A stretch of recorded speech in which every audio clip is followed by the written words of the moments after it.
Hey everybody, it's Kyle here. Welcome back to my channel. In this week's video, I wanted to touch on something that I talked about in my previous video. I wanted to talk about my experience with Special Olympics.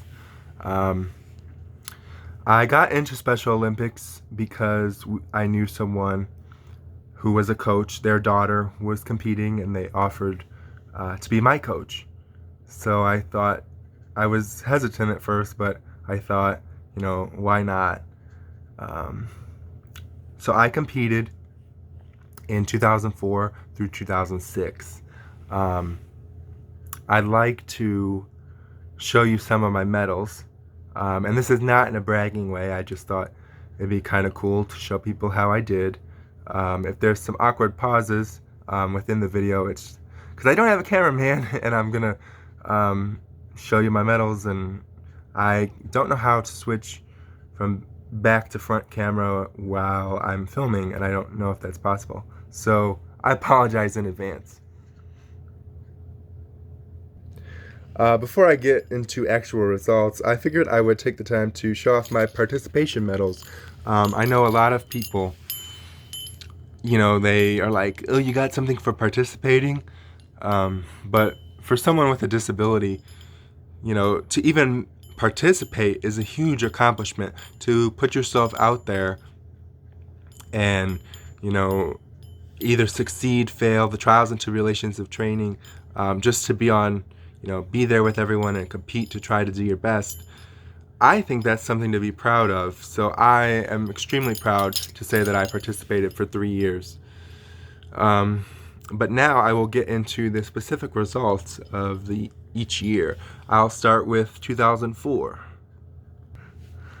Some of these medals have tags on them, so I can actually tell you very specific things about it. In 2004, competed in the tennis ball throw, and I came in third with a throw of 5 meters and 93 centimeters. So for my very first year, I was stoked. I know nobody says stoked, but I was so pumped to have placed at all. And that kind of gave me the hunger to start, keep competing, which then led me into 2005. In 2005, I again competed the tennis ball throw, where I won gold with a throw of 9 meters and 50 centimeters. Because in Special Olympics, or at least when I was competing, if I'm wrong, feel free to correct me. But I was able to go to state because I placed either first or second. I went to state for the tennis ball throw, and I came in fourth. The one thing I do remember about competing that year, or competing at state, I should say, was I was very close to having a bronze medal, because one of the competitors wasn't there to compete, and right at the last second they were able, they showed up to compete and they came in third. But at first I was kind of bummed, but looking back on it now, the right person won the medal. He deserved the medal. He had the better throw. But again, having went to state for the very first time, I really wanted to see how far I could go. So I was able to come back for 2006. In 2006, I again competed the tennis ball throw, and I came in third with a throw of 7 meters, 1 centimeter. But I was also able to add another event, the 50-meter run.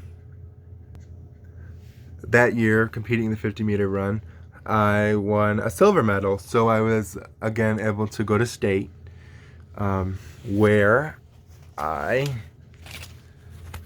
again placed, you can't really see that very well, but I placed fourth. I do remember going to state, and one of my uncles was there to watch. Another uncle was there to be the referee and hold the starting gun. And I remember taking my first step for the 50-meter run at state and falling. And if you've been watching any of my other videos, falling during your first step is very common with me, I guess. And I remember falling right at the start, getting up, and thinking I had to finish the race. And I remember everyone cheering for me as I ran, and I did finish the race. And I should have held on to that feeling, because that was an amazing feeling. But then, because of the fall, I kind of let things go. Oh, and in case you were wondering, I placed second in the 50-meter run that led me to state with a time of 35:32. Looking back on that, I don't think I could do that again. But who knows? But I didn't quit solely competing Special Olympics because I fell at the starting line. I also quit because my original coach decided not to be a coach anymore. And I didn't like that idea. We were all a team, me, her and her daughter, we were very close, and I just didn't think it would feel the same. And I also just had a bitter taste in my mouth after, not with Special Olympics, but just with myself, not competing to the best of my ability. And I really should have been proud to even have, made it to state, and I placed 4th. Not many people can say that. So I should have held on to that feeling of them cheering me on as I completed the race. But I stopped, and I regret that. I should have kept competing for as long as I can. Now, with my knees the way they are, I don't think competing, maybe the tennis ball throw, but I don't think competing's in my future. So I wish I would have, taken the opportunity to see how far I could have gone, and I can't speak today. So my advice would be, again, to seize an opportunity while you can. Life throws you curveballs. Falling at the race was tough and it sucked, but I shouldn't have let that stop me, and I should have said I could do better. I should have believed in myself and said I can do this. I will come back and be better. But I didn't. So my advice to anyone looking to compete in Special Olympics is do it. Just try it just once. See how you like it. I remember just feeling really happy to be there. They really put people with disability in the spotlight. They give us a chance to compete and feel like, it's an even playing field. And, we're all just there to do the best that we can. I mean, competing in high school and stuff, I never wanted to, because I've always felt like, and I'm not talking about Special Olympics at this point, but just regular sports, joining a sports team, I always thought, oh, they wouldn't want me, or I can't compete to that same level. But Special Olympics, we were all there to just do our best, have fun, be this huge community. I remember feeling so it was so much bigger, and it is so much bigger than the individual athlete.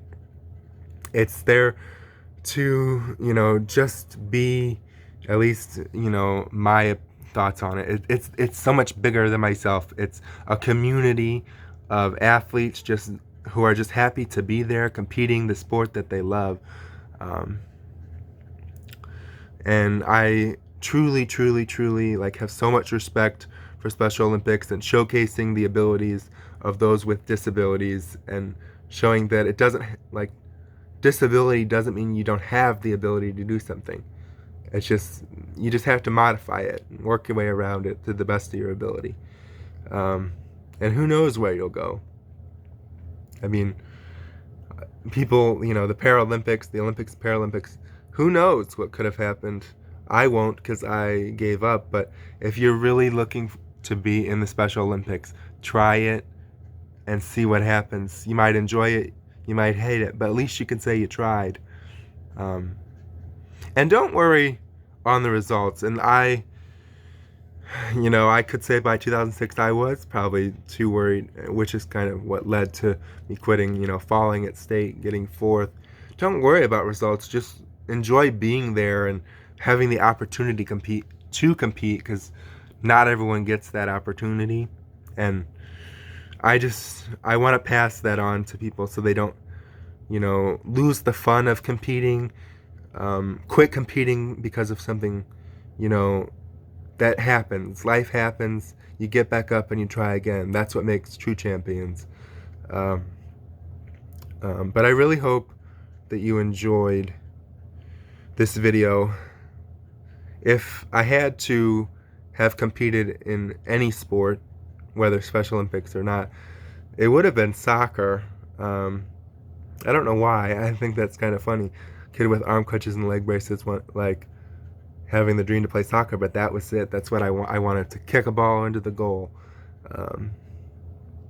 But I didn't take that opportunity either. So if you learned anything from this video, try. If you fail, try again, and maybe you'll succeed. And just never give up. But I really hope you enjoyed this video. If you did, please like it, share it with your friends, comment, let me know if there's something else you want me to talk about, and I will see you next time. Thanks.